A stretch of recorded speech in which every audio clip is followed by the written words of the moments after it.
In Tesla's case, investors are fearing that the arrival of countless EV models will eat Tesla's market share. And even if that is not the case, they fear it would eat into its margins, given the company will have to reduce prices to defend their position, especially during the widely expected coming recession. This is why investors do not trust consensus estimates the way they trust them for other companies.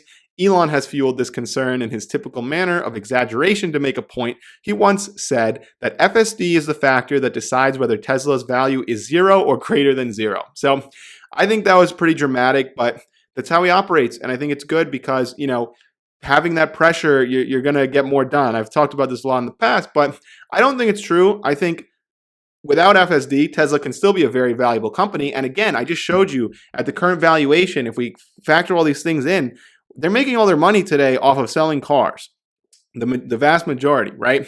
So the way I look at FSD is optionality here. I know that this is the base case, basically, if things proceed to go well. FSD, you're basically getting for free. Having said that, I think FSD will make this company a ton of money. I think it's incredible. And if you just watch the videos of it, or you ever drive in a Tesla with FSD, you see every week, every month, it is getting significantly better. With every software update, the FSD improves. So that's all I need to see there, but we don't even need to factor that in for the valuation, So you're getting a free call option basically on the full self-driving. If FSD never becomes anything, we see what the stock could be valued just off of what they're doing today and just increasing their production of cars, right? So don't even need to factor that in. Tesla bot, all the other stuff, energy storage, we won't even talk about. Tesla has a great track record in terms of achieving and defending healthy gross profits. This is very true. They've been able to do it time and time again, defying all odds through a combination of things. Now, this is something that I think is very overlooked. Brand value is a key distinguisher when it comes to retaining profitability in a highly competitive market.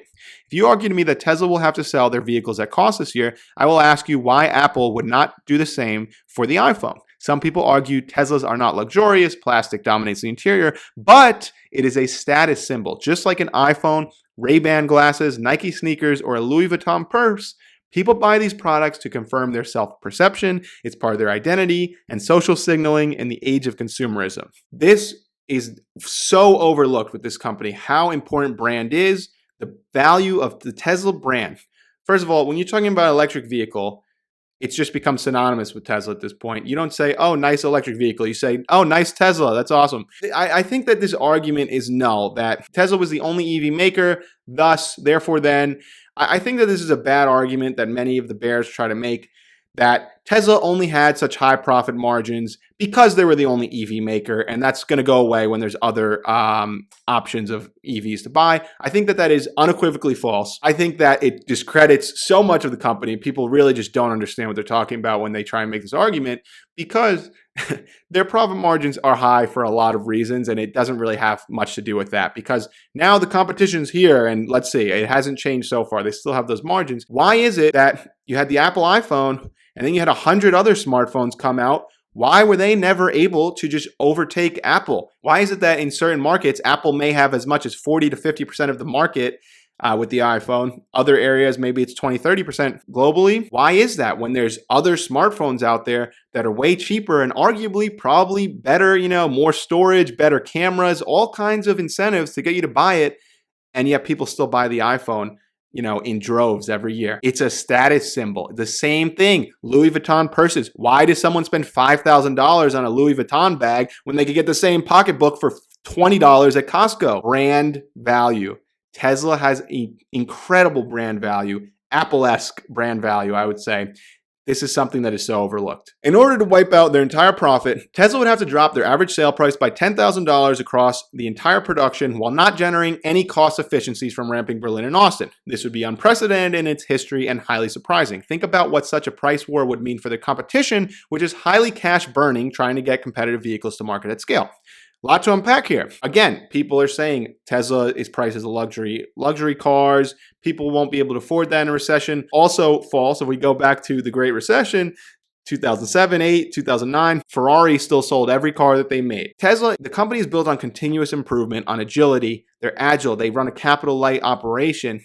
They're constantly looking for better ways in the production, in taking parts out of the cars that are unnecessary. We see things like the Giga Press, where they're taking The front and rear cast of a car that used to be hundreds of pieces is now one single piece. This is the type of technological innovations that feed these high profit margins that aren't just going to go away, because even if they do have to drop the sale price, and again, they could drop the sale price every $1,000 that they drop the price of the car probably unlocks tremendous demand. A little bit of drops will go a long way if they do run into a demand issue. And meanwhile, they're going to continuously improve the cost of making these cars. They would have to drop them by 10K and not increase any cost efficiencies, which would be nearly impossible because obviously ramping Berlin and Austin, they're spending a ton of money. Elon referred to them as money burning furnaces. But once those factories are ramped up and at full production, the profit margins have to increase, right? If they're able to sell every car that they make, which I think they will. Now, if Tesla has a demand issue, everyone else is going to have a demand issue, arguably first, but I'll be conservative here. Fine, let's put them all on an equal playing field. Spoiler alert, they're not. The other companies literally cannot afford to face this demand issue. So if the market really implodes here, if the economy implodes, it's going to hurt Tesla, but you know who it's going to hurt a hell of a lot more? General Motors, Ford, every pure play EV maker out there. Because all of these companies, in the case of legacy, Ford and GM, they have tremendous amounts of debt and they have low profit margins. They don't make a lot of money to begin with from selling these cars, and they have to sell millions of them. Ford and General Motors might have to sell 5-6 million cars to make 3% margins and generate the same amount of revenue that Tesla makes selling 1 million cars. Tesla is already in parity with Ford and GM. I think it was the Q3 earnings. If you looked at Tesla and GM sold about 3 times as many cars. Again, they're mostly gas cars, which that's a whole other thing we're about to get into. They sold 3 times as many cars and made the same bottom line operating margin as Tesla, selling 1/3 as many cars. Tesla can sell fewer vehicles and make higher profit margins. And then again, with the pure play EV companies, they're all going to go bankrupt. If things really get so bad, they are burning money already. So again, if 2023 is a really bad year, and again, stock prices, anything can happen. Tesla could drop another 50%. That's why I invest for the long term, because Tesla will survive. Okay, a lot of these other companies will not survive. They're going to need to be bailed out if things really do get bad. They're already losing money, and that was in the good times, right? I mean, for various reasons. They were either asleep at the wheel in the case of GM and Ford, or they're just earlier in their journey in the case of a NIO or a Rivian. On top of the previous point, with the IRA, the US government is effectively funding a 10% price drop for half of Tesla's sales. So there you go. Just because of the IRA, Teslas are now going to be cheaper. Another incentive for people to buy. I really don't buy into this argument that Tesla has a demand issue. Until they show that they have a demand issue, I don't believe it. And especially, again, when you factor in these things that are helping their case, not hurting it, right? Tesla's market share by global vehicle sales is less than 2%. Their global penetration in terms of global fleet is less than 0.2%. You would think it's a lot higher. Mind share is obviously much higher because who does anyone ever talk about in the news? It's always Tesla. You'd think everybody was driving one. Less than 2% of global vehicle sales. They have so much room to grow. I believe price elasticity of demand is much higher than many people fear. Small price decreases will do wonders to demand in case they hit a limit. I touched on that already. With 2 brand new state-of-the-art gigafactories ramping and commodity prices coming down, I can imagine that price decreases can be more absorbed by cost improvements than many people think. Again, kind of touched on that already. Tesla is just starting to roll out FSD beta wide release, effectively enabling it for everyone who wants it in North America. Its current purchase price is $15,000. Increasing adoption of a product with nearly 100% gross margin will help defending margins in a downturn. So that's another thing to consider. The take rate on full self-driving has been pretty low, but at the end of the day, it's a highly profitable segment for Tesla.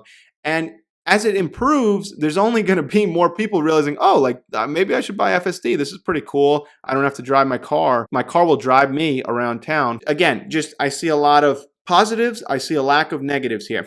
We know that the FSD is improving. It's rolling out to more people. More people will inevitably buy it. And again, this will also help offset any issues with profit margins. Other companies don't have this option. Tesla's at the forefront with the FSD as far as what they charge for it and what it's able to do. And highly encourage you, if you haven't, check out videos, look at FSD, go for a test drive. It's incredible, and it's just getting so much better every month with every update. So there's $15,000 that they could add to every vehicle sale potentially. I think they're going to be fine. They can weather an economic storm. They've got no debt. They've got $20 billion of cash.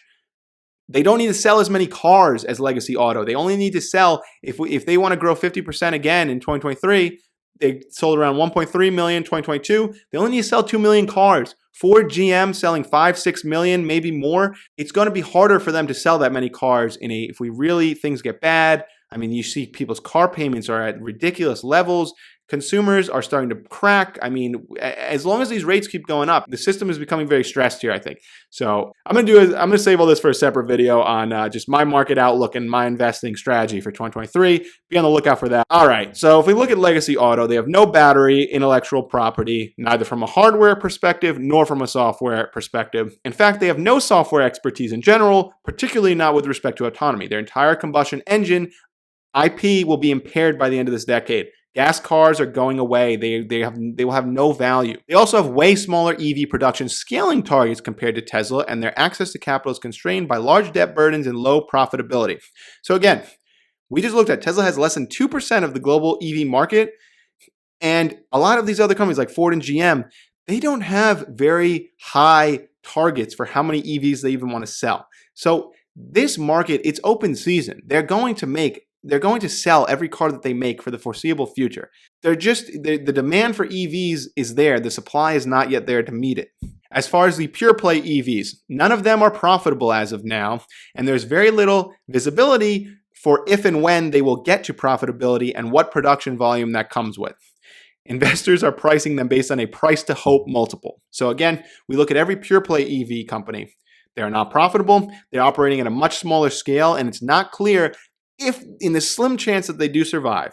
There are two auto companies in the US that have never gone bankrupt, never had to be bailed out: Ford and Tesla. There have been hundreds of other automakers. They've all gone bankrupt. They've needed to get bailed out. Shout out General Motors. I'm sure another bailout's coming for government motors too. These companies are being priced in a price to hope multiple. We don't know that they make it, and when they do make it, it's very unclear if they will be anything more than a small niche player. How many cars, how much volume can they realistically get to? Tesla has already laid all the groundwork for this, and we have, I think, I think, to me, Tesla is just the most clear, obvious winner, who they've shown us what they can do, and they're just rinsing and repeating, right? They already have the recipe for success, and now with each gigafactory, they're just repeating, and they're doing it better. These other companies are still in the figuring it out phase. I do not like their chances.